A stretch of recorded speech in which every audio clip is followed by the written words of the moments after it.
As music fans and music lovers, we have a lot of choices these days of how to find new music.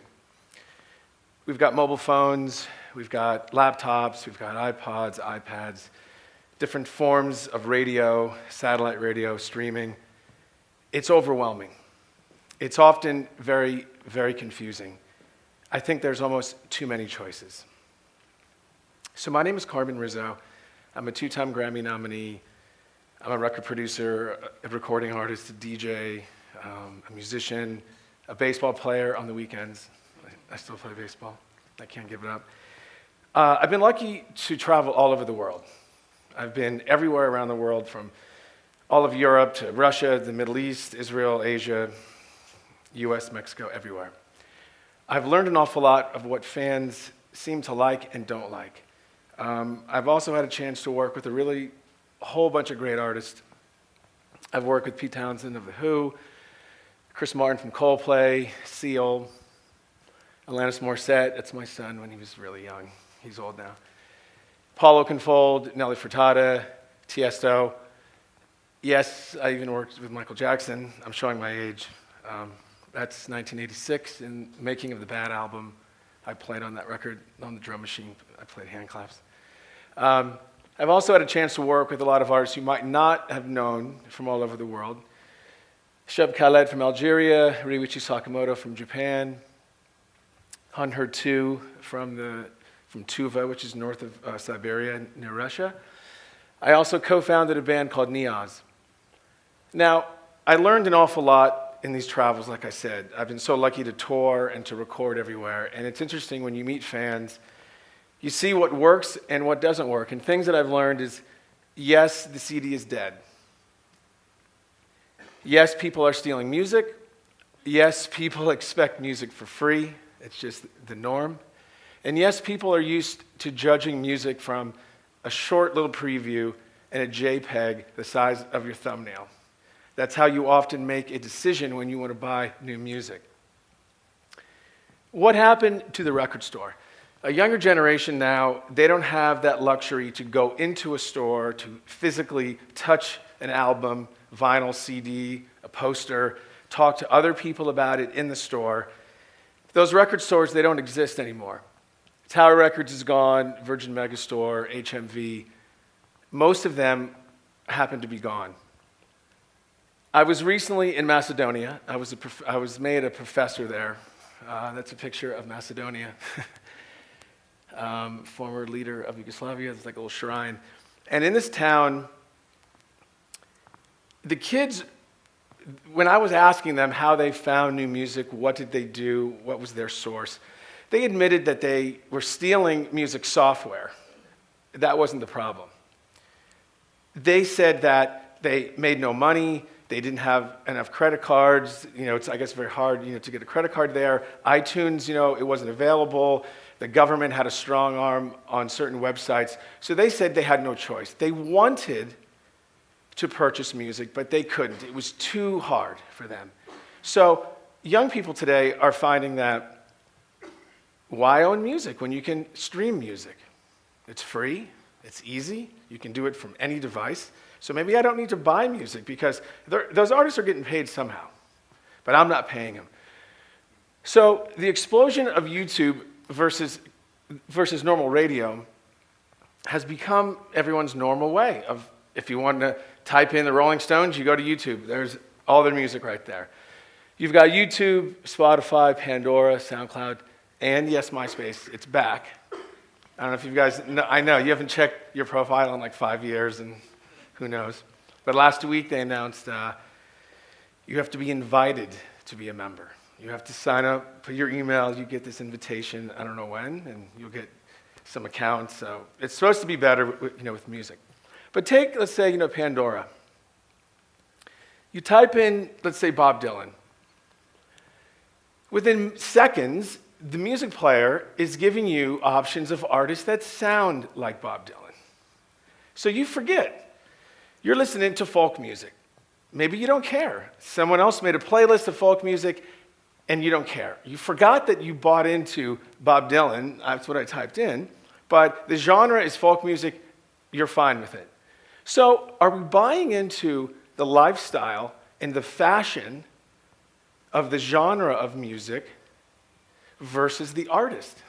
How are artists supposed to get these fans back? Take music festivals. They often get sold out before they even announce who's playing. That didn't happen before. Coachella, Bonnaroo, countless ones. Sold out. It's the atmosphere, it's the feeling, it's who you're with, it's the setting. The dance clubs are the same way. You go into a club, the lights, it's loud, you don't know who's spinning, and you might not even care. It's who you're with, boyfriend, girlfriend, you're high, you're drunk, you're whatever you're doing, it's the setting. They leave, they didn't even know who played, they're not going to go out and buy that album. So making a record these days doesn't mean as much, but it's the DIY approach. Everyone's doing it in a different way, which is not necessarily a bad thing.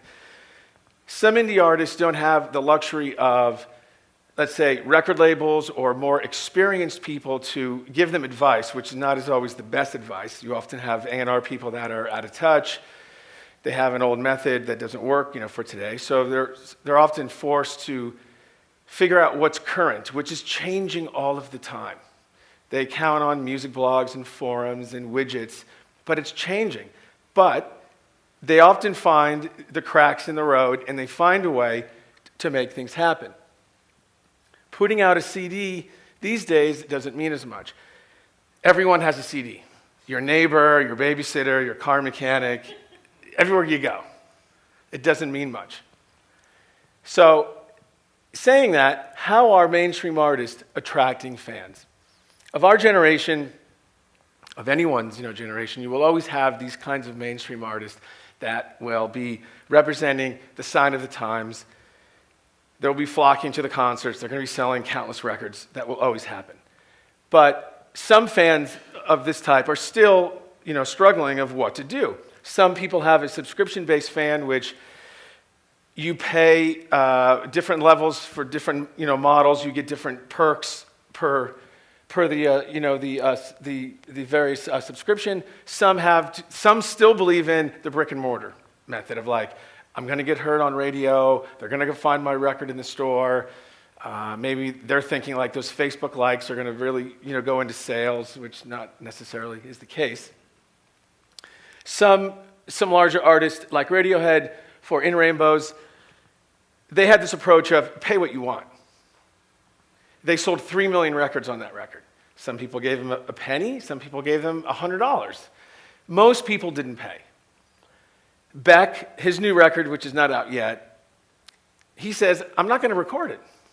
There's no music. It's sheet music. You play it.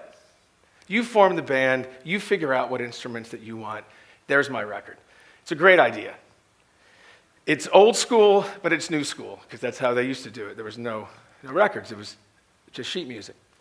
So how are more adventurous artists nowadays doing it? Steve Roach, this ambient artist, a few years back made a record. He has a very, very loyal fan base. He made his CD on the jewel case made out of stone, like sleet. He made about 1,000 copies, sold for about $30. They all sold out. FM3 they're from China, they made a Buddha machine, small box that it generates ambient tones. You can control the speed and the pitch. Brilliant idea. So successful, they made it into an iPad app. Other bands are stealing that idea. Very, very successful. This guy named Dan Deacon, which was bound to happen, made an app, a free app, Android and iPhone, that turns your cell phone into a strobe light. So at his concerts, fans hold up their phones, and they're putting on their own show.